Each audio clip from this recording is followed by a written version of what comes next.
Luoyi-nya Sans juga tuh. Kalau Luoyi udah ada di tangan Onyx, itu strategi Onyx tuh makin banyak pak. Tiba-tiba ada Kaja Jungle lagi nanti mungkin. Kaja Jungle sejauh ini masih di playoff masih 100% ya. 100 ya. Iya, jadi Luoyi-nya Sans kan kita tahu hero yang power lah dia gitu. Jadi mungkin bisa di-perfect juga buat dinaik sama RRQ Luoyi-nya. Cuman ini ya, balik lagi. Sejauh ini, apabila melawan RRQ nih, beberapa tim itu nggak bakal nge-ban ke arah Fanny. Iya, ya Fanny benar-benar selalu dilepas ya, kecuali nih ya, RRQ nggak akan nge-ban Fanny kalau mereka tahu lawannya memang nggak ada Fanny-nya. Iya. Contoh kemarin mungkin ya. Cuman masalahnya sekarang, Kairi. Betul, ya mau nggak mau respect band dulu ya. Ya walaupun Cascade sendiri yang bilang ya kalau misalkan Fanny di MPL ID itu cuma dongeng. Tapi ya Kairi, it's a different level Wow, tapi anyway. lihat di luar. Wow, halo festival. Rame banget. Gokil. Dan ini masih game yang pertama ini, weh. Ya, tasnya Sutujin dilepas. Biasanya di ban terus kan. Ketika match terakhir kemarin, Luoyi di first pick sama RRQ, dia dinaik pick pak. Oke. Kalau Luoyi-nya memang di deny pick, Lucas masih ada. Dan masih setuju ada. memang Lucas ini cukup powerful ya di tangan Sutujin juga. Tapi banyak sih sebenarnya untuk hero-hero Kairi sendiri yang kita selalu melihat. Dia ini orang yang cukup fleksibel untuk memainkan apapun. Baxia ini masih ada loh sebenarnya.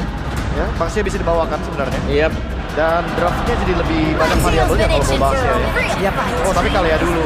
Hero-hero yang lebih melakukan banyak movement ya. Nah, cuman masalahnya balik lagi di Indonesia nih ataupun dari regional kita, ini masih sering loh ada sindrom Kalea diambil tapi nggak ada power damage ya, Prof. Ini sebenarnya apa yang dipikirkan oleh tim, Prof? Mereka emang pengen buka tim fight duluan dibandingkan nanti musuhnya yang bakal setup 5 duluan. Karena biasanya kalau misalkan lawan hero-hero pick off, apalagi kalau misalkan menang laning, biasanya kan pasti musuh bakal geraknya 4-1 atau 3-2. Oke. Mereka bakal nge-clear lane jauh dulu. Nah, ketika ada yang muncul di laning jauh, yang kelihatan di depan kita itu yang bakal diculik. Nah, cuman masalahnya kan dengan kalian tanpa ada power damage mungkin ya. Ini kan ngaruhnya gede banget juga ya, Wawan. Ya sangat gede sekali. Makanya kita bisa biasanya melihat dan Kalea ini paling oke nih kalau gold laner Beatrix kan. Mid lanernya bisa Parsia. Parsia biasanya nih. Betul. Dan Parsia sebenarnya bisa terbuka nih kalau mau diambil sekarang. Oh, sorry di ban. Dan jangan lupain power early game dari Kalea juga kan. Om kayak Kalea di early game itu ada pasifnya yang kuat ngasih heal ke temen pak.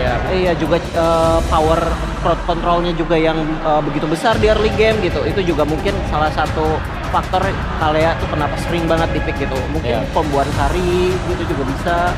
Dan sebenarnya kalau kita melihat Kalea nih, dia itu akan membuat kita sustain waktu kita lagi menang team fight. Betul. Kan kalau kita mengul nanti kita nggak heal juga. Betul. Nggak melulu soal harus pukul ke minion. Nah sekarang nih terlihat Baxia nih. Romer, jungler, EXP. XP. Ada Aku- 3. Aku jungler. XP. Aku jungler. kamu jungler, Prof. Aku Romer. Romer 1, jungler 1, Koshiko. Di aku rasa Romer juga sih. Romer juga. Romer juga. Tapi EXP bisa sih. Karena EXP dia level 2, enak banget loh. Iya, Untuk mobilitas dari Baxia itu sendiri. Dia satu wave datang buat di EXP, langsung nge-backup itu di Lipo Wanderer. Jadi menang jumlah otomatis kan, kuantitasnya ada tuh. Oke. Buat tim yang pegang Baxia. Mobilitasnya cepat berarti ya Om ya? Mobilitas cepat, terus juga hemat kan, lebih hemat dari pembelian Glowing Man. Betul, dan Onyx walaupun mereka menang melawan Nishinshin waktu di game yang keempat kemarin di final upper bracket, Wah. tapi bukan berarti ketika RRQ-nya keluarin strat yang lebih sempurna, mereka tidak ke-ban karena Nishinshin-nya. Jadi mereka udah sadar, inilah dia upper bracket advantage. Jadi tentunya dengan ya permainan yang lebih banyak, strat yang keluar lebih banyak juga dari RRQ. Ya. Menarik sih, banyak Shin. Sebenarnya beberapa assassin juga masih ada kan. Dari 3 awal ini deh dan juga band yang sudah dilakukan. Ada sesuatu yang berbeda gak ini dari draft ataupun band yang biasanya? Lebih ke Atau masih biasa dulu nih? Karena ini Masih masih sih. game yang pertama. Ya masih biasa sih. Apalagi Onyx ya, Onyx itu selalu menjadi tim yang benar-benar bisa mengotak-atik dari segi draftnya, apalagi mereka di second pick. Dan ingat mereka dari upper bracket mereka bisa memilih untuk game pertama dan mereka memilih second pick tadi. ya, lebih fleksibel ya dengan last Lebih pick-nya. fleksibel. Dengan Mereka kayak emang lebih suka seperti itu, Pak. Iya, kayak ngagetin aja nanti terakhir kan. Karena ada cheese pick kan. Iya. Kalau misalkan second pick itu dia last picknya tuh terakhir, satu pick terakhir kayak kemarin contoh Kaja itu yang bikin semua orang Oke. kaget. Dan sekarang Ciko, ini kita mau tanya dari sudut pandang coach nih. Sekarang mungkin dari hero-hero yang dibilang OP ataupun yang emang on meta nih banyak banget gitu loh. Betul. Dari lu sendiri, lebih enak first apa second sekarang? Sebenarnya karena hero OP-nya itu kan banyak, dia bisa di trade, jadi lebih enak second loh, Pak Pulung. Jadi kita bisa ada surprise pick. kalau Surprise. second. Balik lagi dan Vexana Oke, beserta Terisla Joy. Wow. Ya, Di flex ya. Baxian nyerom. Bakia Bakia Romer Romer, ya benar. iya. Dan ini adalah salah satu kesukaan juga buat RRQ sebenarnya Joy. Yang sebenarnya agak ditinggalkan dengan tim lain, tapi ini tetap menjadi intisari untuk gameplay dari RRQ. Wah, ini menarik sih karena kayak force Onyx buat pakai hero-hero yang mungkin punya damage ya buat Kairi-nya. Dan kalau misalkan yang dilihat untuk punya damage kayaknya paling mentok Alpha. Karena linknya juga ada di ban, Hebusnya juga ada di ban. Ini back sana dia Wah, juga. Oh, Lancelot. The old classic Kairi ya. Oke, ini dia deretan hero yang memang sudah diamankan. Sangat-sangat kaget juga mungkin kita melihat Vexana dan Lancelot. Jadi langsung saja di Hour Caster bakar semuanya.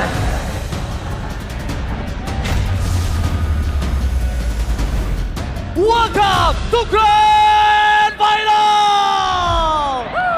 Bersama dengan Ranger dan juga Aul pastinya untuk mengawal siapa yang akan mendapatkan trofi terbaru dari MPL Indonesia Season 15. yes, jangan lupakan ini trofi Immortal yang dimana ini trofi pertama terbaru yang harus didapatkan oleh dua tim, dua raja, satu juara, dan bahkan ingat Onyx kali ini bangkit dari peringkat 9 kalau RRQ bangkit dari kegagalan season sebelumnya. Konsistensi yang harus dipertunjukkan juga oleh kedua belah tim Best of 7 akan semakin dramatis. Bukan hanya dramatis, kita tidak mungkin menunggu adanya match cepat, tapi kita pasti menunggu adanya match keras. Betul? 4-3, apakah akan terjadi? Harusnya kita akan lihat bersama-sama karena Land of Dawn sudah menanti kita untuk membuka game yang pertama. Dua raja, satu juara, MPL Velodrome, mana tepuk tangannya? Let's go to the lane knockdown! Wah, Five Grand Final memang selalu membuat merinding tentunya. Tapi di arah tengah sudah terlihat bagaimana agresivitas dari Suns yang memberikan poke damage terhadap Rin sehingga setengah dari full HP-nya sudah harus tergerus. Sementara itu Wonder dan River sudah mulai dikuasai juga oleh Onyx. Dan ini dia keuntungan Kiboy dengan Kalea. Dengan kondisi dia bisa melakukan cover atau melakukan usia terhadap Suns. Dan yang belumnya, Waduh, kalau kita lihat ini Kairi bakal coba untuk di-poke dulu ya. oh Kairi jangan sampai terbakar. Satu poin kill bisa didapatkan. Retribution bahkan harus dikeluarkan. Zoning out udah mulai terjadi. 4 pemain dari Demonic melakukan cover. Ketimbang Kairi harus kehilangan turtle pertama mereka. Iya, rugi banget pastinya ya. Tapi so far so good untuk keduanya. Tabrakan dari Setsujin juga udah mulai coba untuk mengganggu. Kiboy tapi belum punya Tsunami Slam, itu tidak mungkin cukup untuk dia melakukan team fight. Reset adalah sebuah jawaban atas hampir kehilangan Kairi. Ngeri banget ya kayak ngelihat sama-sama nyebrang juga ke area jungle-nya. Seperti biasa kalau kita ngintip juga, ini dong. Tapi Idol, walaupun sekalipun di commit, dia butuh damage tambahan. Karena satu hal yang mungkin belum dikeluarkan sama Idol adalah Revitalize dan itu sangat dibutuhkan untuk di turtle ini. Benar, penting banget ya pastinya. Gimana caranya bisa memenangkan setup terutama RRQ bisa menggunakan adanya efek sisi yang besar dari direct juga untuk bisa mengganggu nantinya dan membantu ke area setupnya. Jairan bisa melakukan stand up menuju ke Vincent mencari level 4 terlebih dahulu di mereka mereka berada Sojin langsung membuat Sunflake yang menuju ke belakang. Tapi setup menuju ke arah Turtle belum mereka miliki. K-Boy memberikan vision untuk 3 pemain dari tim RRQ. Meskipun begitu, ingat ini berada di level 3 untuk Rin. Ya, dan ini informasi mahal juga. Startnya nggak ada flicker.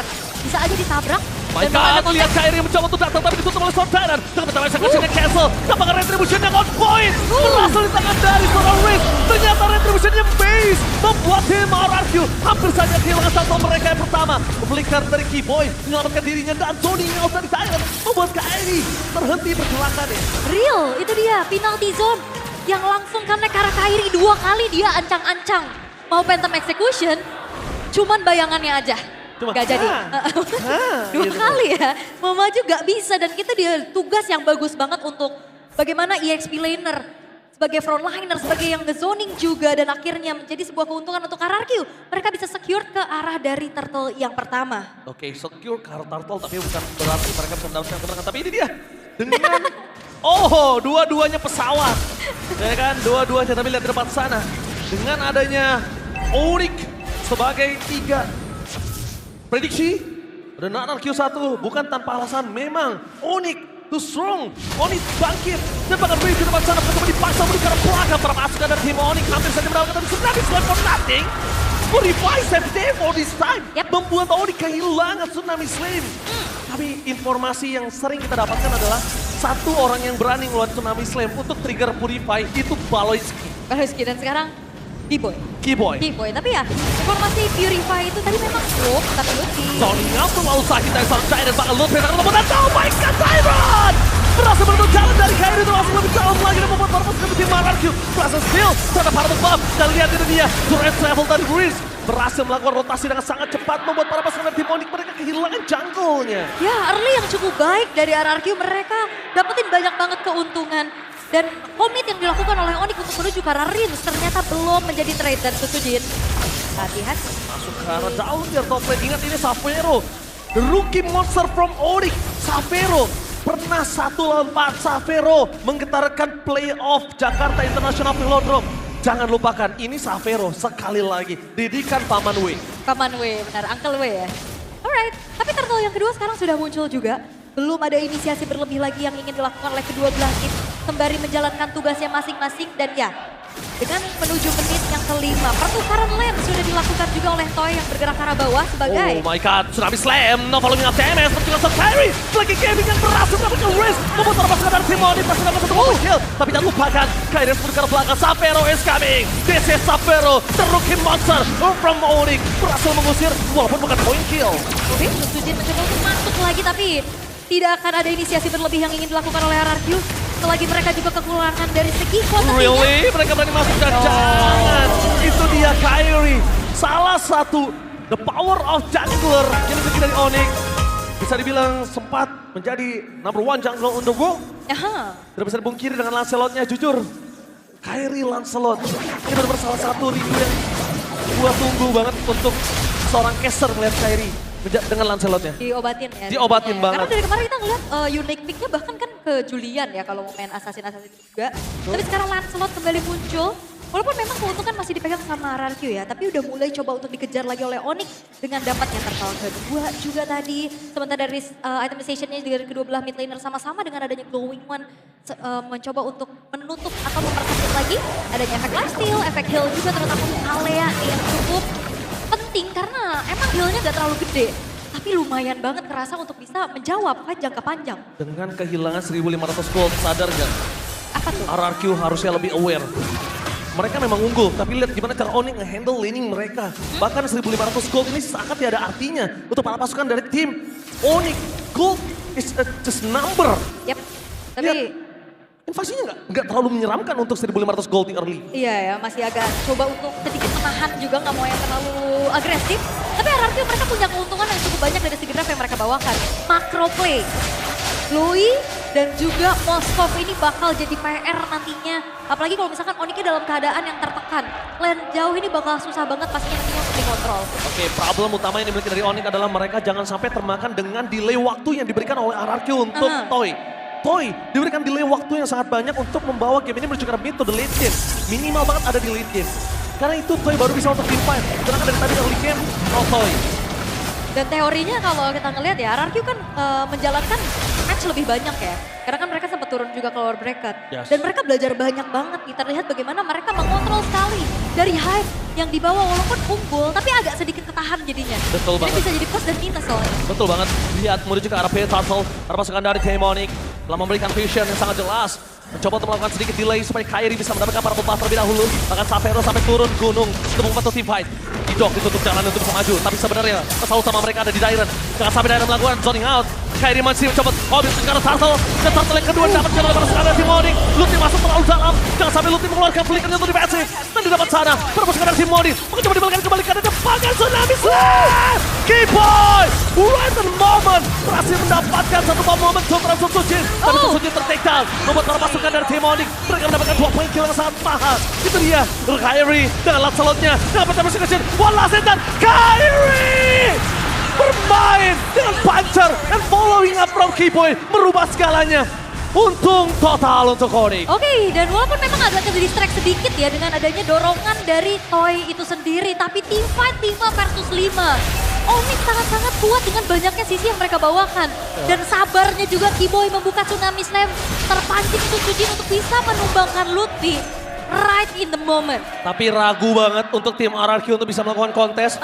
Maju-maju atau mundur-mundur hingga Dairen dengan tidak ada penalty zone yang keluar tadi.